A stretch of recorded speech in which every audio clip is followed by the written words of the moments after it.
kita memulai ibadah, mari bersama-sama kita berkatakan dengan iman Mazmur 91 sebagai doa kita.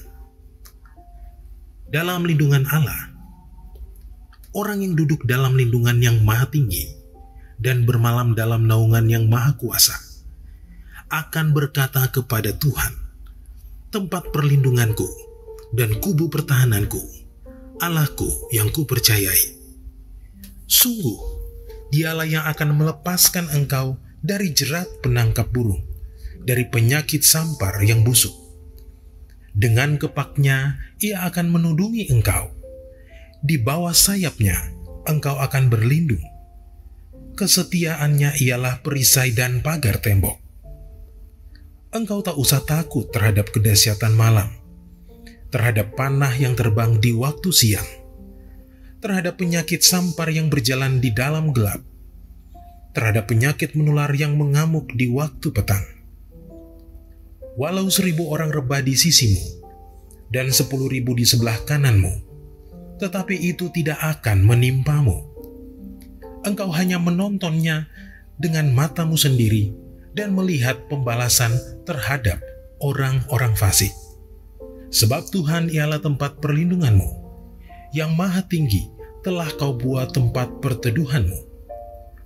Malapetaka tidak akan menimpa kamu, dan tulah tidak akan mendekat kepada kemahmu. Sebab malaikat-malaikatnya akan diperintahkannya kepadamu untuk menjaga engkau di segala jalanmu. Mereka akan menatang engkau di atas tangannya, supaya kakimu jangan terantuk kepada batu. Singa dan ular tedung akan kau langkahi. Engkau akan menginjak anak singa dan ular naga. Sungguh, hatinya melekat kepadaku, maka aku akan meluputkannya. Aku akan membentenginya, sebab ia mengenal namaku. Bila ia berseru kepadaku, aku akan menjawab. Aku akan menyertai dia dalam kesesakan. Aku akan meluputkannya dan memuliakannya. Dengan panjang umur akan kukenyangkan dia, dan akan kuperlihatkan kepadanya keselamatan daripadaku.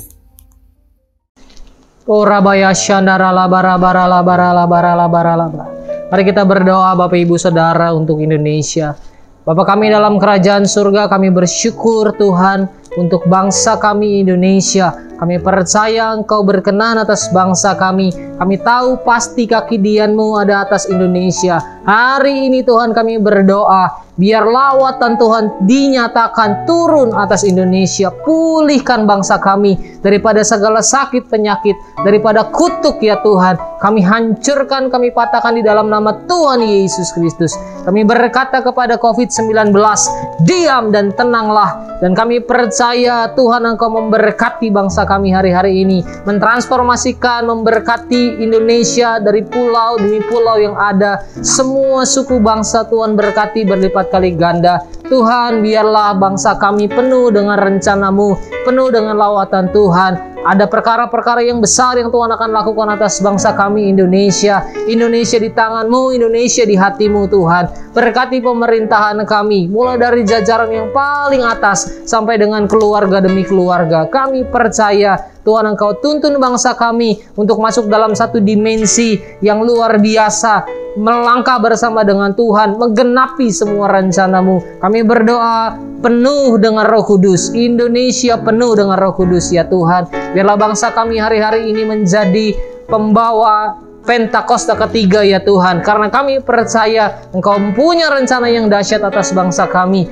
Tuhan, terima kasih banyak sampai Indonesia menjadi contoh, menjadi teladan buat banyak negara-negara yang ada di muka bumi ini ya Tuhan. Biarlah dari Indonesia lahir orang-orang yang dahsyat, orang-orang yang luar biasa, yang cinta mati-matian akan Engkau, penuh dengan Roh Kudus. Terima kasih banyak Tuhan. Kami berdoa juga untuk generasi Yeremia. Berkati generasi Yeremia, pakai generasi Yeremia, generasi muda, mulai dari anak-anak sampai orang-orang dewasa. Engkau akan pakai mereka di tempat di mana Engkau tempatkan, di posisi di mana Tuhan posisikan mereka semua untuk menjadi teladan, untuk menjadi dampak, untuk menjadi berkat dimanapun mereka ada. Kami percaya Tuhan Engkau yang pakai generasi ini untuk generasi yang militan di dalam Engkau, generasi yang takut akan Tuhan, cinta mati-matian kepada Tuhan Yesus, tidak kompromi terhadap dosa, dan memberikan hidup mereka untuk hidup di dalam kekudusan bersama dengan-Mu. Kami percaya hari-hari ini Engkau melawat bangsa kami, perkara yang besar sedang terjadi atas Indonesia. Terima kasih banyak Bapa. Terima kasih Roh Kudus. Engkau dahsyat buat kami. Di dalam nama Tuhan Yesus Kristus kami berdoa dan mengucap syukur. Haleluya. Sama-sama kita katakan amin. Shalom Bapak Ibu saudara-saudari sekalian. Haleluya, puji Tuhan. Saya percaya dimanapun Bapak Ibu saudara-saudari sekalian berada, kuasa Tuhan tidak pernah terbatas oleh ruang dan waktu, dan Dia sanggup untuk melawat setiap kehidupan kita. Dan bersama dengan Tuhan kita akan melakukan perkara yang besar. Mari kita angkat pujian sama-sama dengan-Mu Tuhan.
Shalom saudara, saya percaya dimanapun saudara berada, kasih anugerah Tuhan senantiasa bersama kita semua.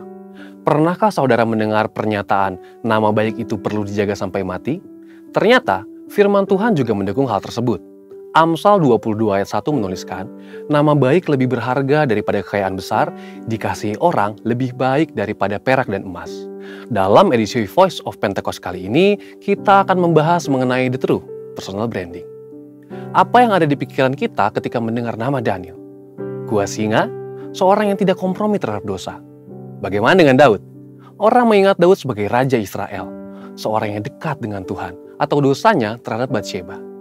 Ketika kita dapat mengingat suatu perbuatan atau sikap seseorang, bisa diartikan bahwa orang tersebut sudah memiliki personal branding.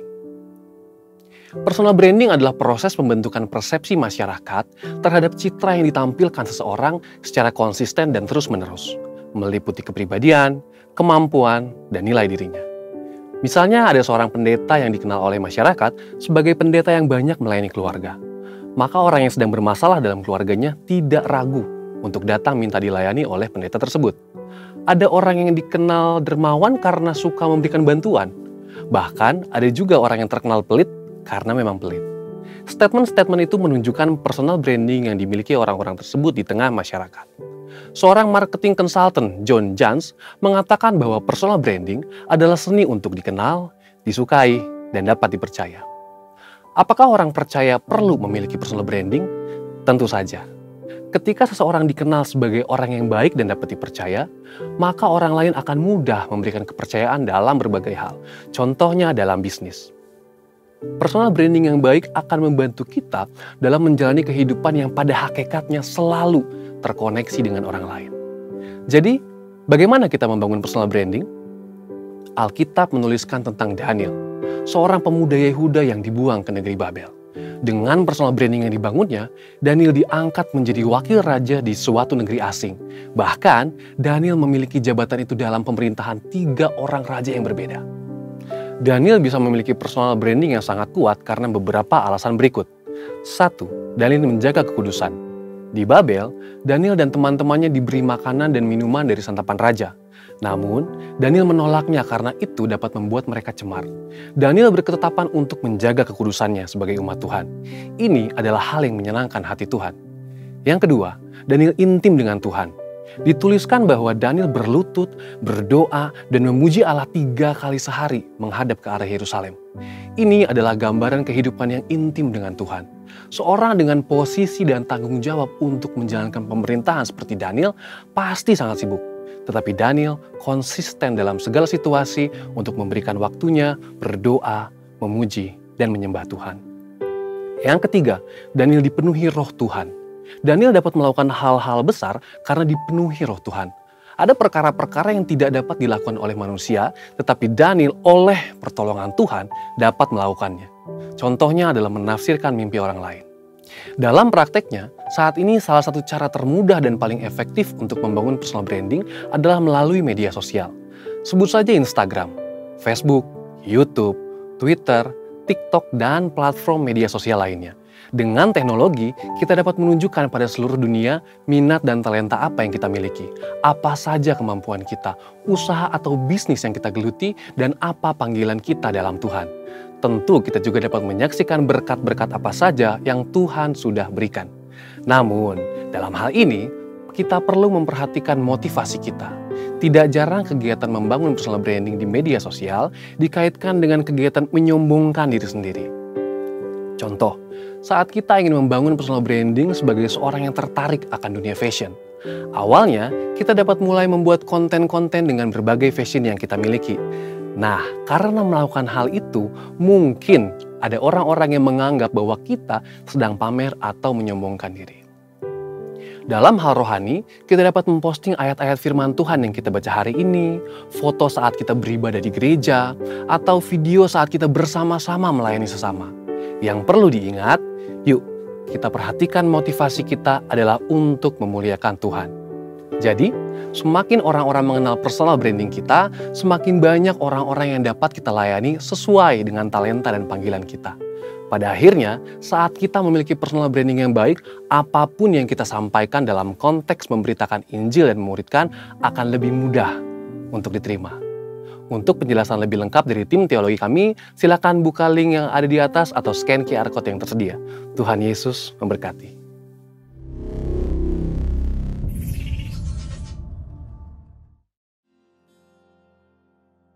Sebelum lebih lagi kita masuk dalam pujian penyembahan dan firman Tuhan, bersama-sama kita deklarasikan Pentakosta ketiga. Pentakosta ketiga adalah pencurahan Roh Kudus yang dahsyat di zaman ini melebihi yang terjadi di Azusa Street.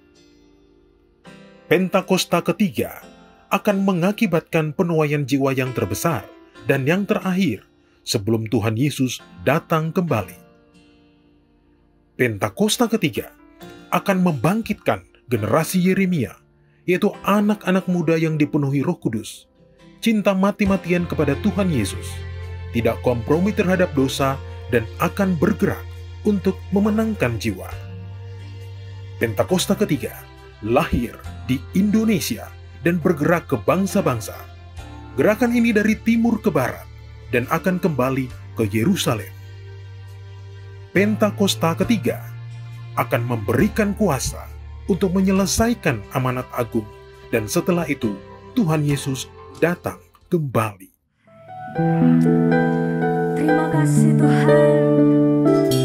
Terima kasih buat kebaikan Tuhan bagi kami. Terima kasih buat penyertaan Tuhan bagi kami Bapa. Dan kami mau masuk hadirat-Mu yang kudus ya Tuhan. Dan beracara Engkau di tempat ini melawan setiap kami.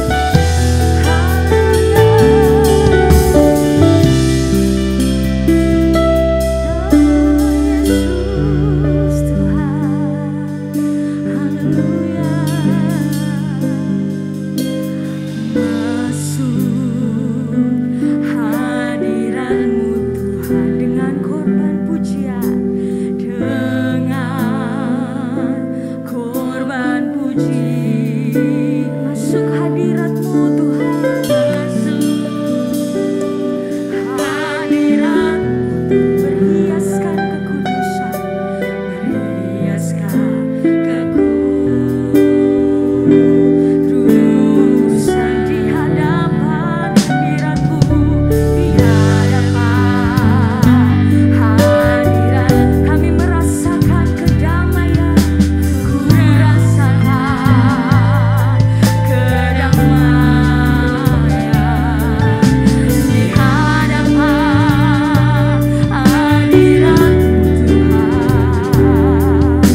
Bapa, terima kasih buat setiap kehidupan yang boleh kami alami. Setiap perjalanan hidup kami yang begitu luar biasa, Tuhan tolong. Dan Tuhan tidak pernah meninggalkan kami. Di masa-masa sesulit apapun, Tuhan selalu adalah Tuhan yang mampu menolong kami. Terima kasih buat kesempatan ini juga, Tuhan, kami akan mendengarkan firman-Mu. Urapi kami, Tuhan. Biar pengurapan itu yang memampukan kami memahami, bahkan menghidupi firman-Mu. Dan setiap kami mendengarkan, menerima berkat firman-Mu, kami diubahkan, diteguhkan, Tuhan, mengalami mujizat di dalam nama Tuhan Yesus Kristus. Amin. Saudara yang terkasih dalam Tuhan, pada saat siang hari ini kita akan mendengarkan kebenaran firman Tuhan. Pada hari ini tanggal 30 Oktober 2020, kita akan melihat bagaimana pertolongan Tuhan itu tidak akan pernah terlambat. Bahkan Tuhan selalu mampu menolong kita di dalam kesulitan apapun. Bahkan kesulitan itu sendiri akan menjadi satu kesempatan di mana Tuhan akan mempromosikan kita. Saudara, saat ini saya berikan satu tema namanya kesempatan terbaik di tengah kesulitan atau situasi yang sulit. Mari kita akan baca di dalam 1 Samuel 17. Ini memang satu pasal agak panjang. Tetapi saudara, saya akan bahas satu persatu dari poin-poin apa yang sedang dan dapat kita pelajari daripada firman Tuhan ini. Membangkitkan bukan cuma semangat kita, tetapi itu menjadi bagian dalam diri kita untuk kita alami dalam kehidupan ini. Saudara yang terkasih dalam Tuhan, di dalam perikop 1 Samuel 17 ayat yang pertama sampai dengan ayat yang 11, di dalam perikop Goliat menantang tentara Israel. Orang Filistin mengumpulkan tentaranya untuk berperang. Mereka berkumpul di Soko yang di tanah Yehuda dan berkemah antara Soko dan Azeka di Efes Damim. Saul dan orang-orang Israel juga berkumpul dan berkemah di lembah Terbantim. Mereka mengatur barisan perangnya berhadapan dengan orang Filistin. Orang Filistin berdiri di bukit sebelah sini dan Israel berdiri sebelah sana dan di lembah yang di antara mereka. Lalu tampillah keluar seorang pendekar dari tentara orang Filistin, namanya Goliat dan Gad. Tingginya 6 hasta sejengkal. Ketopong tembaga ada di kepalanya dan ia memakai baju zirah yang bersisik. Berat baju zirah itu 5.000 sikal tembaga. Dia memakai penutup kaki dari tembaga dan di bahunya memanggul lembing tembaga. Gagang tombaknya seperti pesa tukang tenun dan mata tombaknya itu 600 sikal beratnya. Dan seorang pembawa perisai berjalan di depannya. Ia berdiri dan berseru kepada barisan Israel. Katanya kepada mereka, mengapa kamu keluar untuk mengatur barisan perangmu? Bukankah aku seorang Filistin dan kamu adalah hamba Saul? Pilihlah bagimu seorang dan biarlah ia turun mendapatkan dagu. Jika ia dapat berperang melawan aku dan mengalahkan aku, maka kami akan menjadi hambamu. Tetapi jika aku dapat mengungguli dia dan mengalahkannya, maka kamu akan menjadi hamba kami dan takluk kepada kami. Pula kata orang Filistin itu, aku menantang hari ini barisan Israel.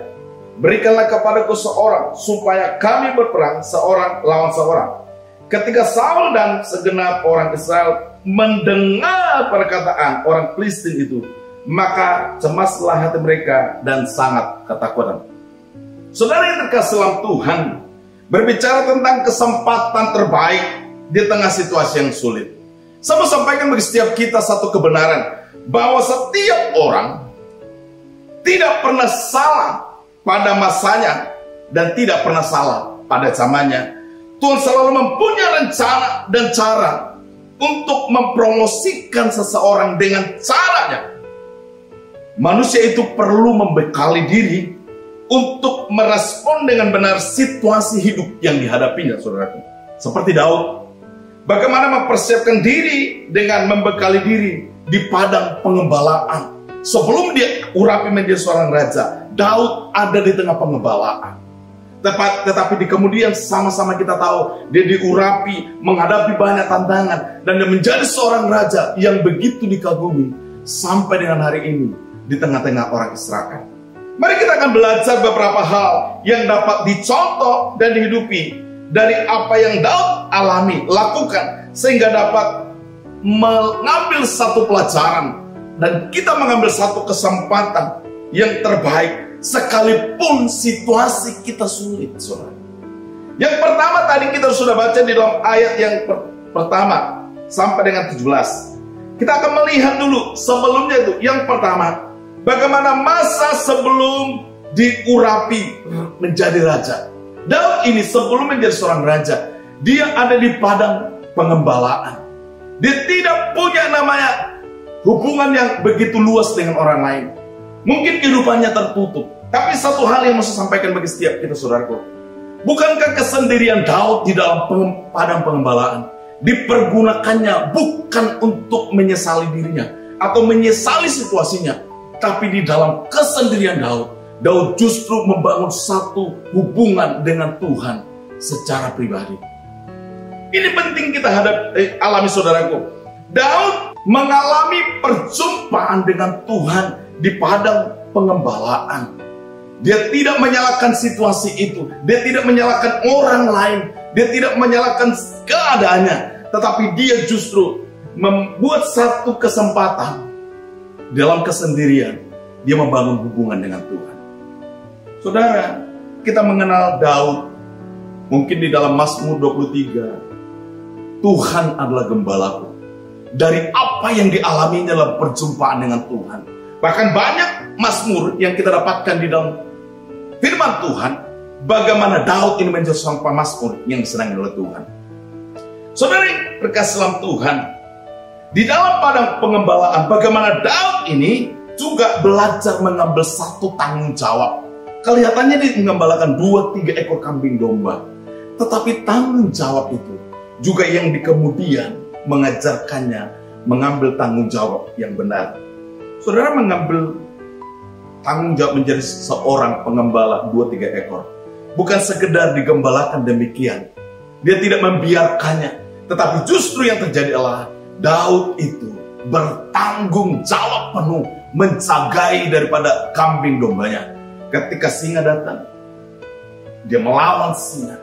Ketika beruang datang dan yang lain datang, yang mau mencoba menghabisi kambing domba daripada Daud, yang terjadi adalah Daud membela kambing dombanya. Di sini kita melihat betapa hebatnya tanggung jawab terhadap apa yang dimiliki oleh Daud. Sekalipun nyawa menjadi taruhannya, Daud ini mempertaruhkannya demi tanggung jawab. Di kemudian kita akan melihat bagaimana Daud ini belajar di tengah padang pengembalaan. Kesendiriannya itu membuat dia belajar juga untuk merespon situasinya. Jadi Daud itu tidak pernah salah dalam merespon situasi yang sulit. Saudara, situasi yang sulit di kemudian yang dialami oleh orang Israel, di sisinya Daud itu, dari cara pandangnya Daud, sama seperti waktu dia mengembalakan kambing domba. Apa yang dialami oleh bangsanya harus juga diselesaikan, yaitu dengan cara mengambil bagian dalam situasi yang sulit itu. Tidak membiarkan orang Israel mengalami masalah yang menekan bangsanya. Saudara, boleh kita belajar dari yang pertama ini. Yang pertama tadilah kita mesti mempersiapkan diri sama seperti Daud, mempersiapkan diri di masa-masa sebelum kesulitan, dan kesulitan itu kita hadapi. Saudara, jika kita mengalami kesendirian, mungkin kita difitnah. Saya mau bilang begini bagi setiap kita, itu waktunya Tuhan sedang menunggu engkau datang. Ketika engkau mungkin sedang terluka, itu waktunya engkau tidak sedang butuh orang lain, tapi engkau sedang butuh Tuhan untuk engkau bicara lebih banyak dengan Tuhan. Saudara, berapa banyak waktu yang kita gunakan dalam kesendirian kita. Yang kedua, kita belajar dari Daud ini tentang situasi bangsa Israel yang sedang mengalami masa yang tertekan. Seperti yang kita baca di dalam 1 Samuel 17 ayat 1 sampai dengan 17 tadi. Ini berbicara semua tentara Israel yang punya kemampuan perang, tidak ada yang bersedia mengambil resiko melawan Goliat. Kita mungkin sering belajar tentang firman Tuhan ini, Goliat, Daud, dan Goliat. Tetapi yang di kemudian yang terjadi adalah orang-orang Israel yang terpilih, orang-orang Israel yang maju berperang, mereka justru mengalami ketakutan. Saya mau bilang bagi setiap kita, saudara, ada banyak pengalaman dalam hidup kita. Tetapi jika kita tidak menghidupi pengalaman itu bersama dengan Tuhan, itu sangat berbeda jika hanya kita mengandalkan pengalaman. Betapa pentingnya ketergantungan dengan Tuhan. Sama seperti Daud. Waktu Daud masuk di dalam masa peperangan ini, situasi bangsanya yang tertekan, mungkin kalau tidak ada Daud, bangsa itu hanya akan mengalami kekalahan. Di sekitar kita mungkin, dalam pekerjaan kita, dalam pelayanan kita, dalam rumah tangga kita, mungkin orang-orang yang selama ini kita anggap kompeten, orang yang selama ini seharusnya mengambil tanggung jawab, tidak mengambil tanggung jawab ini, bahkan berdiam. Saya mau katakan gini, jika engkau ada dalam situasi itu, kita harus melihat kesempatan yang Tuhan sedang berikan di setiap kita. Ada satu masa di mana orang-orang yang kita anggap pengalaman, kompeten dalam kantor kita, di rumah tangga, dalam satu organisasi yang kita pegang, tapi di masa itu mungkin orang yang kita harapkan itu justru tidak melakukan apa-apa. Saudara, Daud tidaklah demikian. Kita akan belajar bagaimana di kemudian Daud mengambil bagian dalam kesulitan bangsanya. Dia tidak berdiam seperti tentara orang Israel, justru dia maju berperang, mengambil bagian. Ada satu kata bijak dari seorang hamba Tuhan. Jika kamu mau mengalami promosi, justru harus dipromosikan lewat masalah yang kau alami. Saudara, jangan pernah takut dengan masalah. Ada satu buku berkata begini, problem is our friend. Masalah adalah sahabat kita. So, jika kita menganggap masalah itu adalah sahabat kita, jangan pernah takut dengan masalah. Sebab justru sahabat kita itu, masalah kita itu akan mendongkrak kita lebih tinggi bersama dengan Tuhan. Yang ketiga, di dalam 1 Samuel 17 ayat 12 sampai dengan 21, saya akan mengambil intinya di dalam ayat ini, ayat 12 sampai dengan 21. Daud ini tidak dengan sengaja masuk dalam situasi peperangan. Saudara boleh baca di dalam ayat 12 sampai dengan 21. Ceritanya itu, Isai bilang sama Daud, coba kamu cek abang-abangmu dalam peperangan, karena sudah tidak ada kabar. Sehingga dia bawa makanan untuk menghadap para petinggi militer orang Israel di dalam peperangan dan menanyakan kabar tentang abang-abangnya. Perhatikan, menanyakan kabar.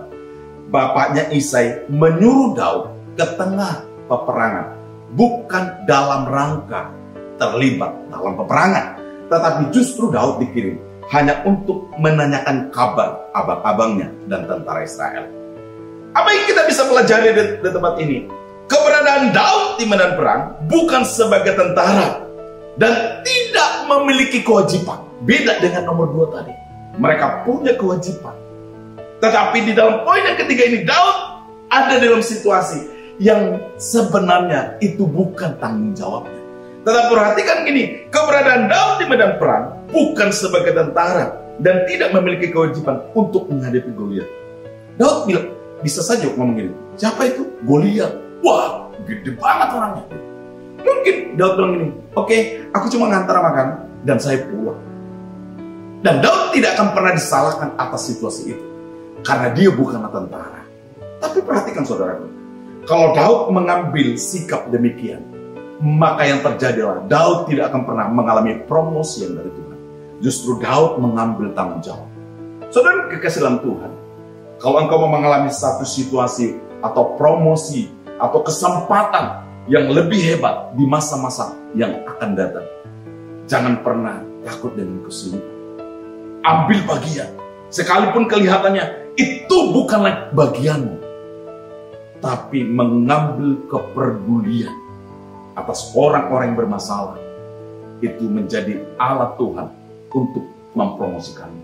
Saudara, jika kita belajar tentang bagaimana Yesus Kristus di dalam Matius 25 tentang kepedulian, ketika orang-orang mengatakan gini, engkau membesuk aku, engkau memberikan makanan, engkau memberi pakaian. Tetapi orang itu berkata, kapan? Tetapi Yesus berkata, ketika salah seorang daripada mereka ini. Maksudnya ada kepedulian. Betapa kita diajarkan pada saat ini. Kita mesti belajar untuk peduli. Daud ini mengambil satu peran, sekalipun itu bukan kewajibannya. Perhatikan saudara yang terkasih dalam Tuhan, latar belakang Daud yang sudah terlatih menghadapi singa dan beruang yang mau mencoba menghantam daripada 2 kambing, 3 kambing dombanya. Ini juga membuat dia belajar untuk mengambil peran di dalam menolong bangsanya. Perhatikan saudara yang terkasih dalam Tuhan, seseorang yang intim dengan Tuhan. Di dalam poin yang pertama tadi, Daud terbiasa dalam kesendiriannya dengan Tuhan. Orang yang intim dengan Tuhan memiliki kepekaan atau kepedulian yang lebih besar ketimbang orang hanya sekedar peduli. Jika saudara mau lebih peduli kepada orang lain, itu juga harus dimulai juga dengan keintiman kita dengan Tuhan. Saudara, situasinya kadang-kadang begini. Kita ini seperti Pak Niko sampaikan, kita ini kadang-kadang ditarik dari hadirat Tuhan karena kita terlalu sibuk. Maka mari kita mencoba menggunakan waktu-waktu kesendirian kita dengan Tuhan dalam perjalanan kita, daripada memikirkan hal-hal lain. Ayo coba ngomong dengan Tuhan, bicara dengan Tuhan, rohmu bicara dengan Tuhan. Saudara, saya punya satu kebiasaan dalam tengah perjalanan, entah ke kantor atau kemana, saya selalu tanya Tuhan, ngomong sama Tuhan tentang apa yang akan terjadi, situasi saya seperti apa, kesulitan saya seperti apa. Saya lakukan ya. Bahkan kalau ada satu tempat yang baru, saya selalu tanya Tuhan, Tuhan, kenapa saya ada di sini? Saya mencoba melibatkan diri dengan Tuhan dalam segala situasi. Kita belajar, saudaraku. Saudara, yang terakhir, apa yang dapat kita pelajari? Bagaimana kita melihat kesempatan yang terbaik di tengah situasi yang sulit. Yang keempat adalah di dalam 1 Samuel 17 ayat 40 sampai dengan 50. Kita akan melihat di sini Daud bertindak dengan keyakinan pada pertolongan Tuhan sekalipun musuhnya besar di depannya. Daud bertindak dengan keyakinan pada Tuhan sekalipun musuh yang besar di depannya. Setiap perlawanan Daud terhadap Goliat selalu didasari pada keyakinan akan Tuhan yang menolong. Saudara perhatikan di dalam ayat ini, ayat 40 sampai dengan 50. Saudara bisa baca di dalam Alkitab saudara. Ketika Daud masuk dalam peperangan, Goliat memperkatakan apa yang dia katakan. Tetapi Daud selalu bilang, aku mendatangi engkau dengan ngomong tentang Tuhan. Saudara, saya mau bilang begini, apapun sedang kita alami, saudara, itu terkasih dalam Tuhan. Jika kita menghadapi masalah kita dengan melibatkan Tuhan, hasilnya akan jauh lebih baik. Sekalipun kelihatan tidak lebih baik menurut dunia. Sekali lagi, pencapaian terbaik kita adalah ketika kita melibatkan Tuhan dengan hasil akhir apapun itu. Pasti itu yang terbaik. Ketimbang kita mengalami satu keberhasilan tapi tanpa melibatkan Tuhan. Walaupun mungkin dunia ini melihat, oh baik, tidak. Karena begini saudaraku, ada satu statement lagi yang mengatakan gini, jika Tuhan tidak jawab doamu, karena Tuhan selalu punya rencana yang terbaik di balik jawaban doamu. Saudara terkasih dalam Tuhan, mari kita belajar dari Daud ini. Bagaimana Daud bertindak dengan keyakinan akan pertolongan Tuhan. Banyak orang memprediksi tahun 2023 akan mengalami resesi. Tapi saya mau bilang begini bagi setiap saudara. Tidak usah menunggu tahun-tahun mengalami satu krisis baru kita mempersiapkan diri. Tapi justru setiap waktu-waktu kita justru mengharapkan pertolongan Tuhan. Pertolongan Tuhan bagi setiap kita bukan hanya sekedar karena kita mengalami kesulitan. Pertolongan Tuhan bagi setiap kita adalah memperkenalkan Tuhan bagi pribadi kita untuk kita semakin dekat dengan Tuhan. Saudara bisa tangkap satu statement ini, perkataan ini. Jika engkau sedang mengalami situasi yang sulit, jangan tambahkan perkataan negatif dalam situasi ini. Sekali lagi, jika engkau sedang mengalami situasi yang sulit, jangan pernah tambahkan perkataan negatif dalam situasi sulit. Karena engkau sedang menaruhkan lagi beban yang menekan diri. Apa yang harus kita lakukan? Berbicaralah terhadap masalahmu tentang besarnya Tuhan. Supaya engkau dapat merasakan kebesaran Tuhan dalam hidupmu. Dan engkau melihat masalahmu makin kecil. Saudara, orang yang tenang itu lebih cakap menghadapi masalah. Sekali lagi, orang yang tenang itu lebih cakap menghadapi masalah ketimbang orang yang tidak tenang. Oleh karena sebab itu, Tuhan meminta kita memperkatakan firman, tinggal di dalam hadirat Tuhan.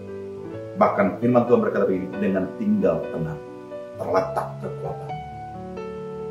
Saudara yang terkasih dalam Tuhan, kadang-kadang bukan soal masalahnya kita tertekan, tapi bagaimana kita merespon masalahnya, itu yang jadi masalah dalam hidup. Jadi saudara yang terkasih dalam Tuhan, jika peperangan yang kita hadapi kelihatan sulit, namun tetap yakin dan perkatakan akan firman Tuhan, dan mengingat bahwa kemenangan yang kita dapatkan semua karena Tuhan yang menyertai. Lihat dari firman Tuhan tentang Daud. Kemenangan demi kemenangan yang dialami oleh Daud karena Tuhan menyertai. Kemenangan demi kemenangan yang dialami oleh Daud oleh karena Tuhan menyertai. Artinya, intinya satu, penyertaan Tuhan. Melibatkan Tuhan dalam situasi yang sulit ini. Jangan takut dengan kesulitan. Sebab dengan kesulitan kita akan merasakan keterlibatan Tuhan. Sekali lagi, jangan pernah takut dengan kesulitan. Karena dengan kesulitan kita akan merasakan keterlibatan Tuhan. Pembuktian kuasa Tuhan akan terjadi di tengah kesulitan kita. Dan kemenangan itu terletak pada tangan Tuhan. Saudara yang terkasih dalam Tuhan, sebelum saya tutup, saya menyaksikan bagaimana Tuhan mempromosikan hidup saya. Beberapa tahun yang lalu, sekitar 2010, saya berada di satu perusahaan yang bergerak di jalan tol, saudara. Masa-masa itu kami dari sebelumnya itu kami mengalami kelimpahan. Tapi 2010 terjadi tiba-tiba seperti namanya tsunami masalah atas perusahaan kami. Kami mengalami kesulitan yang begitu besar. Saya punya pimpinan, juga seorang hamba Tuhan. Saya bersama dengan beliau itu selalu bilang begini, jika hari ini Tuhan masih tolong, kita lanjutkan hari ini. Dan kami bertahan dengan iman kami. Di tengah situasi yang sulit seperti ini, saudara, apa yang terjadi? ketika orang lain di kantor saya itu diberhentikan dari perusahaan, saya justru mengalami sebaliknya. Saya justru mendapatkan promosi. Bukan cuma promosi, berkat-berkat yang luar biasa. Bahkan apa yang saya dapatkan sekarang, kalau saya hitung dengan gaji saya mungkin 20 tahun, belum mampu saya pelihara. Bagaimana ini terjadi? Karena saya bertahan di tengah kesulitan. Dan saya yakin bahwa Tuhan akan tetap menolong. Dan belakangan ini saudaraku, di tengah setelah kita mengalami COVID-19, di mana kami ada satu pekerjaan proyek gitu, di daerah Jawa Timur, kami kesulitan funding atau keuangan. Oleh karena kesulitan ini, saya dan pimpinan masih yakin bahwa ini masih akan tetap selesai. Apakah sudah selesai 1 tahun, 2 tahun? Tidak juga. Justru yang terjadi adalah tekanan demi tekanan. Tapi kami berdiri di atas keyakinan bahwa ketika Tuhan memulai, maka Tuhan akan mengakhirinya. Di dalam kitab Mazmur berkata begini, aku akan menyelesaikan bagimu. Saya yakin dengan firman. Bahkan di dalam 1 Korintus 2:9 bahwa Tuhan kita itu apa yang tidak pernah kita dengar, tidak pernah timbul dalam hati kita, itu yang Tuhan sediakan. Ini baru saja terjadi saudaraku, yang saya nantikan selama ini hampir 3 tahun. Baru minggu ini kejadiannya. Partner kami dari luar bilang begini, ini pekerjaan ini harus selesaikan. Berapa uang? Tunggu sampai Desember. Bukankah ini kemenangan yang Tuhan sedang kerjakan? Kalau saya mengalami ini, saya mau bilang begini, semua karena kemurahan Tuhan. Tetapi Tuhan yang sama akan sanggup menolong saudara dalam situasi sulit apapun.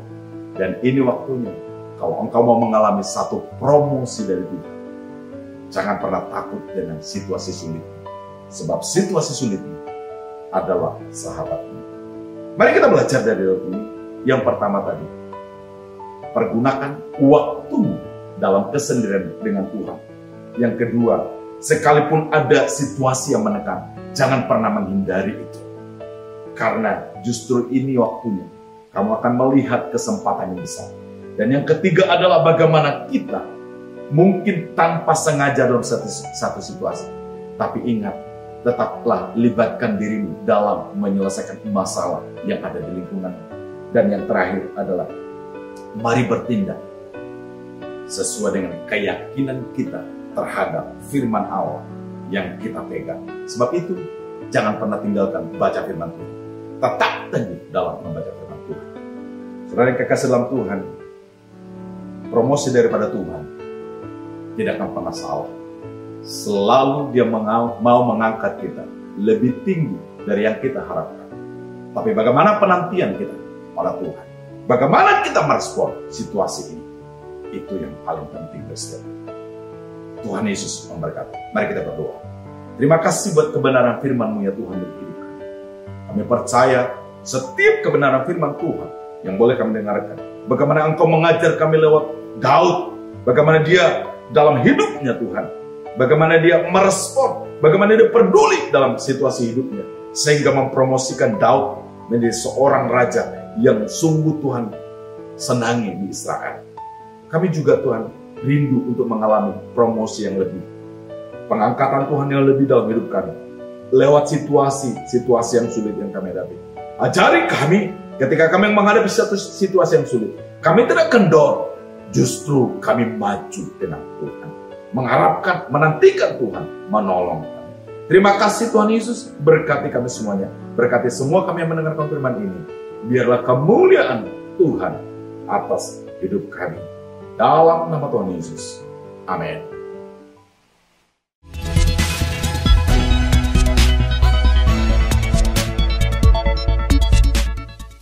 Shalom Bapak Ibu dan teman-teman sekalian. Saya akan menyampaikan informasi dari Rayon 1G. Bagi Bapak Ibu yang belum mengetahui, Rayon kita yaitu Rayon 1G sudah memiliki mobile apps atau aplikasi yang dapat diinstal di smartphone, baik di Android phone atau iOS phone. Untuk yang belum menginstal aplikasi GB Rayon 1G, dapat mendownload di Play Store bagi yang menggunakan smartphone Android. atau di App Store bagi yang menggunakan smartphone iOS dengan mengetik di mesin pencarian GBI Rayon 1G. Di dalam aplikasi GBI Rayon 1G, Bapak Ibu bisa banyak mendapatkan berbagai informasi dan manfaat. Contoh informasinya adalah Bapak Ibu bisa mengetahui visi dan misi rayon kita, perjalanan rayon kita dari awal sampai terbentuknya Rayon 1G, struktur dan cabang-cabang rayon kita yang tersebar baik di Jakarta Timur dan Pusat, Depok, Kalimantan Barat, Bali, dan Manado. Bapak Ibu juga dapat mengetahui kontak person dan alamat dari setiap cabang GBI Rayon 1G. Dan terdapat juga informasi mengenai kontak person KUL. Jadi, Bapak Ibu yang belum tergabung dalam KUL dan rindu untuk bergabung dapat menghubungi kontak person yang tersedia di aplikasi GBI Rayon 1G. Salah satu manfaat yang akan diperoleh bagi Bapak Ibu yang belum terregistrasi atau terdaftar di cabang dapat melakukan registrasi di aplikasi GBI Rayon 1G yang akan diarahkan sesuai dengan cabang Bapak Ibu berada. Bapak Ibu juga dapat mengikuti program pembacaan Alkitab bersama-sama yang sudah di-setup atau di-schedule di aplikasi GBI Rayon 1G. Dan masih ada lagi beberapa informasi dan manfaat yang diperoleh apabila Bapak Ibu menginstal aplikasi GBI Rayon 1G. Bagi Bapak Ibu yang butuh informasi tambahan mengenai aplikasi GBI Rayon 1G, jangan ragu untuk bertanya ke pekerja setempat yang akan membantu Bapak Ibu. Sekian pengumuman untuk GBI Rayon 1G. Tuhan Yesus memberkati.